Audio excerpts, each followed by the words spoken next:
Kuppam railway స్టేషన్లో పలు రైలు నిలుపుదలకు railway అధికారులు అంగీకరించినట్లు కుప్పం సాయిమాత సేవా ట్రస్ట్ వ్యవస్థాపకుడు జగదీష్ బాబు ఒక ప్రకటనలో తెలిపారు.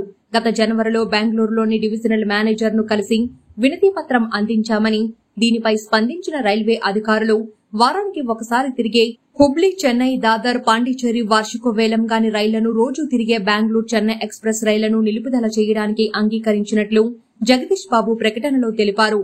వీటితో పాటు త్వరలో పుష్పల్ ట్రైన్ను కుప్పం నుంచి బెంగళూరు నడుపుటకు అనుమతి ఇచ్చినట్లు ఆయన పేర్కొన్నారు.